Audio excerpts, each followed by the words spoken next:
Hello, everyone. Welcome to Rainmakers Roundup. I'm your host, Mark Iorio, and today I have with me Sneh, Kadakia, and Scott Sussman from here. Thank you. Say that again. From here. From here. Welcome to the show. Thank you so much for having us. You're We're so excited to be here. very welcome. You're welcome. This is an exciting venture. It really is. This is different. It's working from a remote location, right? And just tell us about it. Yeah, absolutely. So, think about what just happened in the last year. I think every person across the globe has had the pandemic impact the way they work, how they work, where they work. Yep. And so we've seen this massive work from home experiment. Mm-hmm. And it's truly challenged a lot of the way that people think about they can collaborate, interact with their companies, their employees. And so we just saw this really unique opportunity to take a traditional co-working company, hybrid it with a more traditional internet cafe, and create something really special for people that just need that third place to go somewhere to connect, be productive, and be collaborative. Yeah.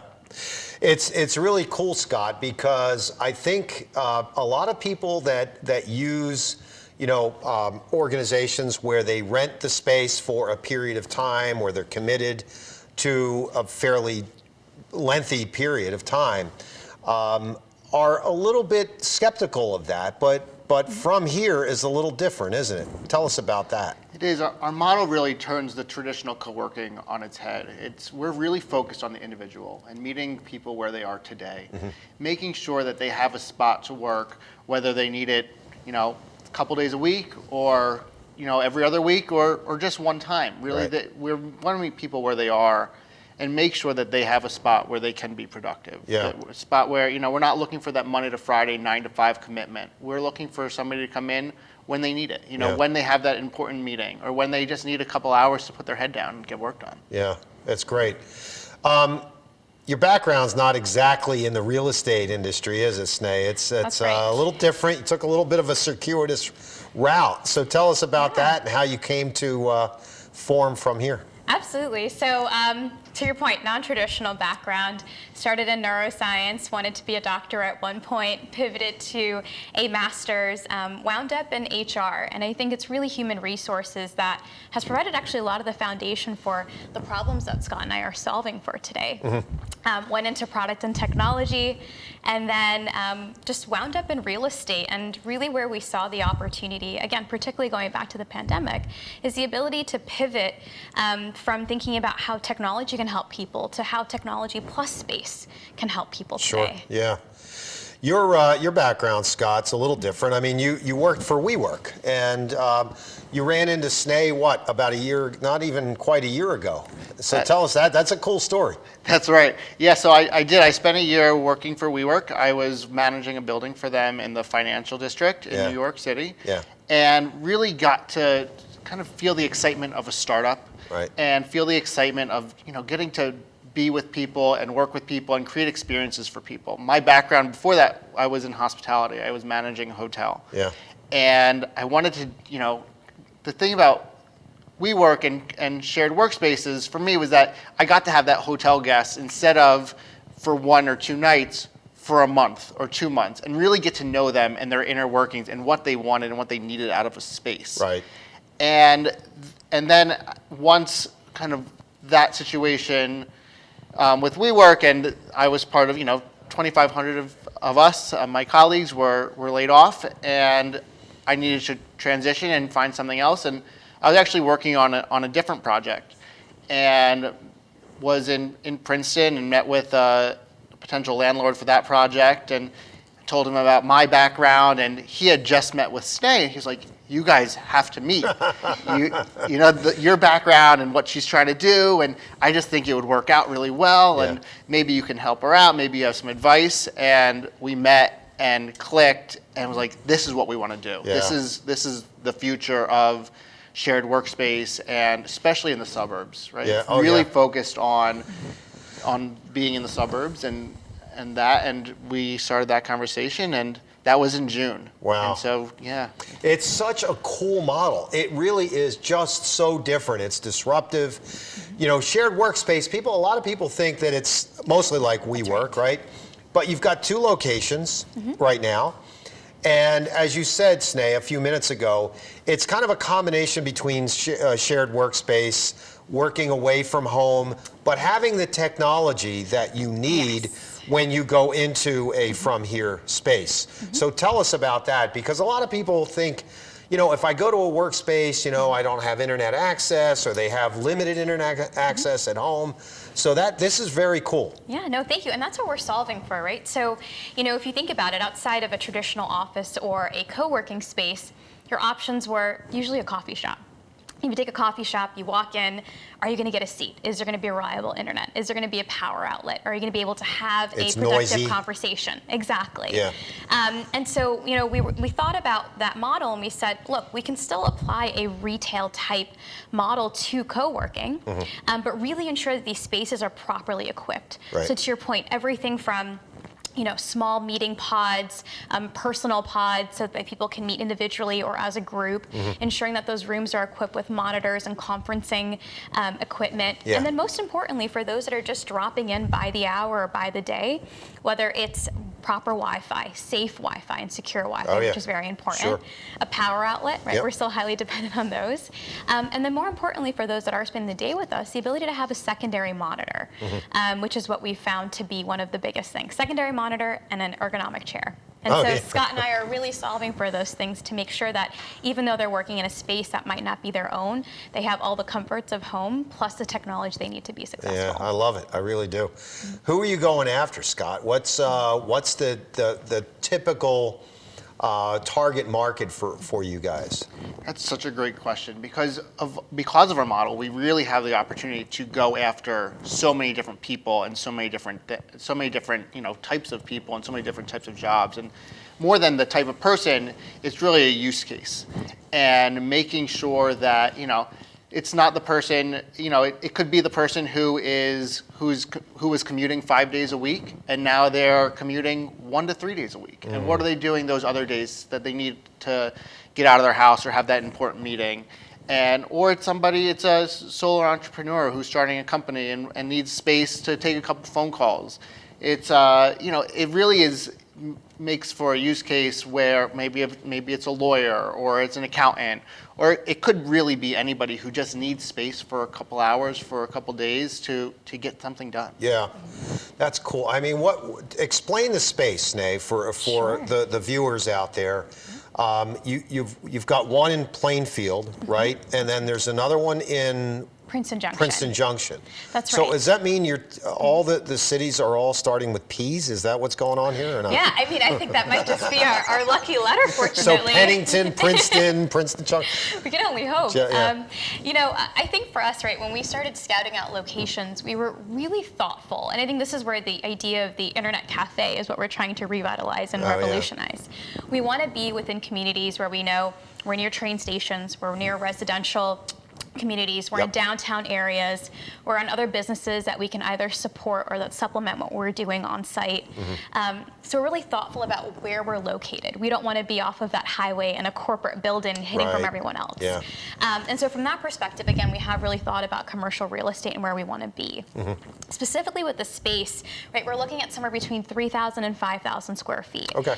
And the space size is important because it allows us to provide things like smaller meeting rooms and smaller conference rooms, but then also a lot of open space where people can come in and plug in by the hour or by the day. In Princeton Junction, we're fortunate enough we'll have a coffee station there as well. Good. And I think the coffee ambiance really brings everything together. It does, yeah. And so the communities are very important for us. And again, we just want people to be able to quickly park, walk in, connect, and start working right away with us. Yeah, great, cool. So explain the space, Scott. The kind of layout, when you do the fit out, you look for 3,000 to 5,000 square feet, right? As Sneh said, But what happens when you walk in? Are they individual offices? You've got conference rooms, et cetera, right? Absolutely. So each space is a little bit different, but essentially you'll walk in, and during COVID times, one thing what's really important for us is making sure that people are safe in our space. So when they walk in, we actually have partnered with a company called Pop ID. So when you walk in, it will scan your face. It will make sure that Wow. you don't have a fever. Okay. It will ask you questions, health questions, and without even having to touch the screen, you'll either give a thumbs up or a thumbs down. And if you pass those things, then you'll get a green light. You'll come to the front desk. You'll check in. You can also check in using the mobile app, which is we're using a phenomenal system for that. Great. So everything can be done even before you walk in. Yeah. You can book your space. So that way when you walk in, we know exactly where you're going. Yeah. We can direct you right to your seat. That's great. It's cleaned. It's ready for you. Yeah. And so when you walk in, that's the kind of the point of our front desk is to be a welcome, right? We want to welcome you, make sure that you have what you need, and then you'll go where you need to go, whether it's the daily desk or you're coming in for a couple hours, you're sitting at our hourly seats, or we have the personal pods, which is just a one-person soundproof area for you to take your calls and just really be alone, even if you just want to get out of your house and catch up on Netflix, and you can come in and do whatever you need to do. And then we have our collaboration pods, which are for 2 to 6 people, where people can actually meet again, right? Because people haven't been able to have many meetings because they're not going to places, and they're not having those meetings in their homes. So they can come in and be in our space and have those meetings. That's great. The brainchild behind this, you initially, right? Where'd you come up with this? What was the impetus behind this disruptive thought, Sneh? Yeah, absolutely. So, and I think this goes back to my HR roots, right? I was fortunate enough very early on to work with companies that had embraced remote work, and that we were traveling for customers and clients. And so we were always struggling to find places to work either with each other or work with our customers and our clients. That, and then now, fast forward to the pandemic, if you take Scott and myself. Oh my, yeah. We work from home. We have young toddlers at home, and Scott has a dog. And so there's a lot of unique challenges that come with just the space. And so many people that I've talked to during the pandemic are like, we just need a third space to go to just get work done and to get out of the house. But there's nothing in our communities, particularly in the suburbs, to address that. And so prior to starting from here, it was actually a different iteration called Locus. And Locus was focused on the same problem, right? This idea of a flexible workspace. But we were utilizing hotels and technology to do that. Fast forward to your earlier point, without a real estate background, we realized that the opportunity was really in the suburbs. This is where the pain point was. Sure. But the solution was slightly different, and that's where we jumped into real estate, and we decided that it was better for us to create these spaces, because we really wanted to not just design for COVID, but design for the individual and think about flexibility. And flexibility was the most important thing for us, to give people that flexibility to come in when they want to and how they want to. This is great. It's such a great concept. I love the fact that, you think about sort of mashing ideas together, where you've got the idea of shared workspace and then internet cafe, and the pandemic probably really fast forwarded this whole thing. Absolutely. We're gonna have to take a quick commercial break. When we come back, we'll talk more about the future and what that holds from here. We'll be right back after a message from our sponsors. Don't go away. I want to be a contender. I want a warm belly to sleep on. A big house. How do I look? Do I look good? I want to play hard. My nails done once a month. I want. I want a home. I just want a home. I want someone to love. Last year, more than 30,000 companion animals came to us without homes. 20,000 of them were felines. Let's make some homes together. Add us on social media to watch bloopers, behind-the-scenes footage, previews, and more.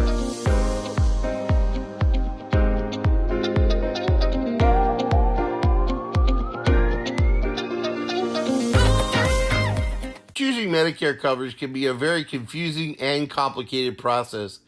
Help is just a phone call away. 856-226-4800.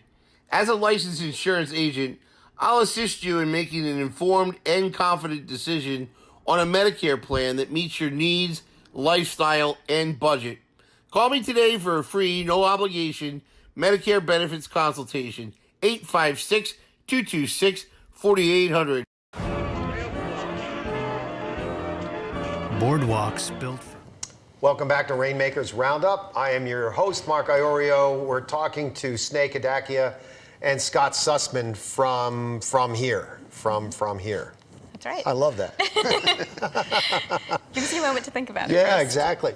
So it's shared workspace, but it's kind of like a combination of the internet cafe and, you know, getting away, right? Working from home, but in your own private space. It's such a cool concept. When you two met, right, and you started talking about this, and Scott, you were doing some other things, and Sneh was really embarking on this. What did you think? I mean, when you first heard this concept, you know, you had a bit of a real estate and hospitality background, right? So Sneh tells you about this, and you're thinking to yourself, what? Yeah, she was really solving for the pain points, right? Like, Yeah. as she said, I have 2 little kids, I have a dog, and it's very hard to take meetings with a barking dog and kids running around, and my wife's a teacher, and so there were times when she was home teaching, when school was shut down, and it was just very difficult to be able to get things done in a meaningful way. And to Sneh's point around flexibility, right?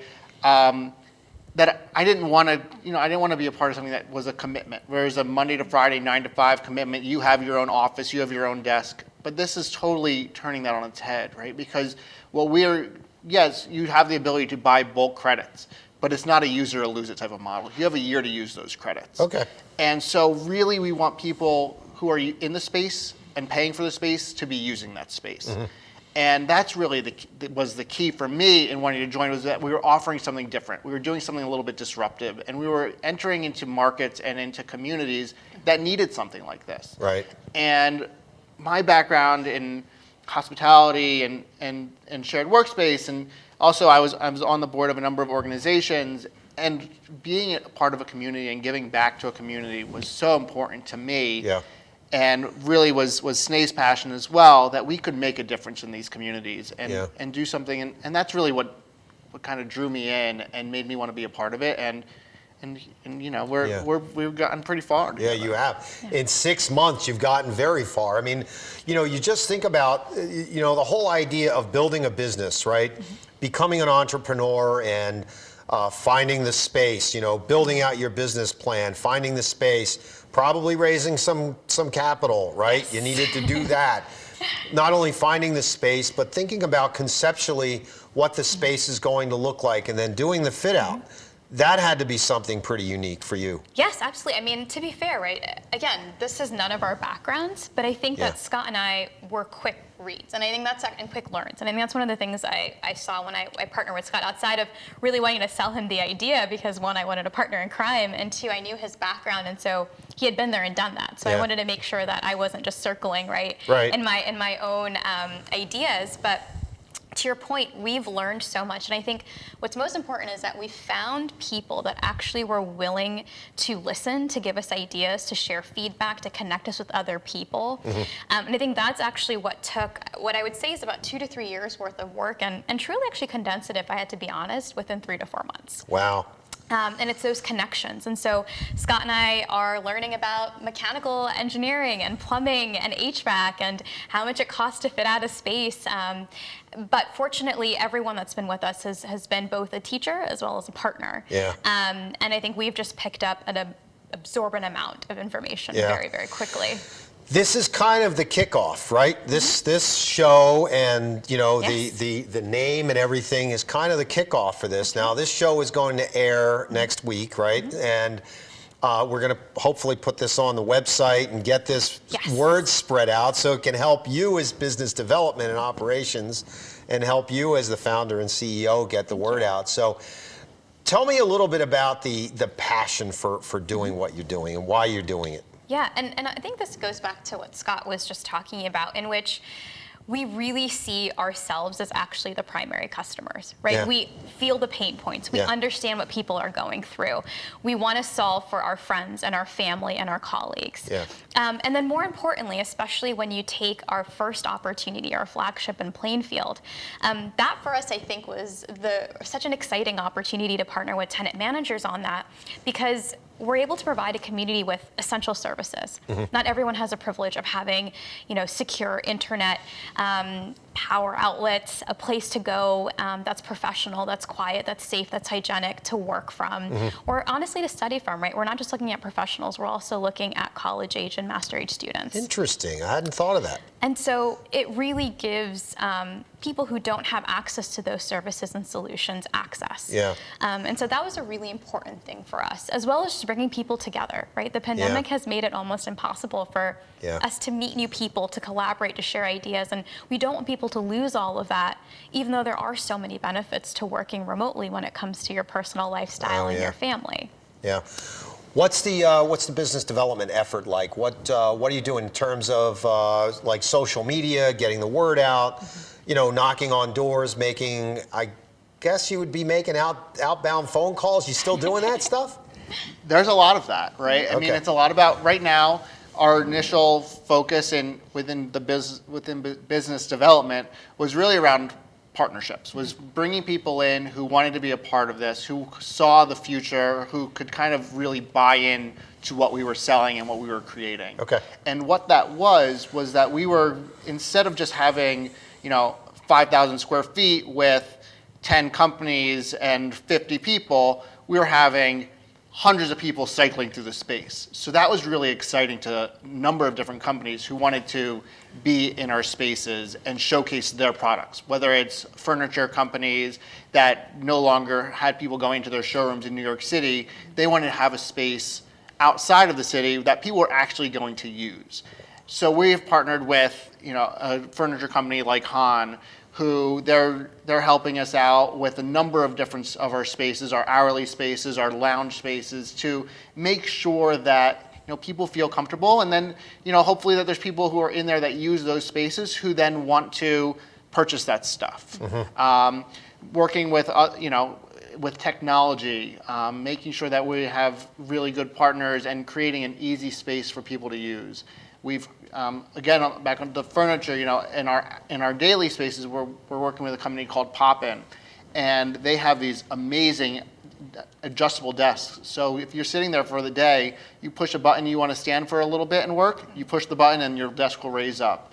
And so really focused on those partnerships within this business development. And as we move forward from those partnerships, we really get to focus on who's coming in, going after companies and be like, look, you have so many people in this area who just are not able to come into your space, or they're only able to come into your space a couple days a week. Why don't you set up an account here and let them work from here and have this be their space to work outside of their office, where that they're being productive and they can get things done. And just, community partnerships and that kind of business development, whether it's with the local chambers or whether it's with organizations or companies, whatever it might be, making sure that we are, local government especially, to let people know that we're here, that we're an economic development hub for those communities, and that we can create something that's special. God, it's so smart to be able to form those partnerships with Han and the company that manufactures the desks. That, I was thinking about this the other day. I sit at my desk so long during the day.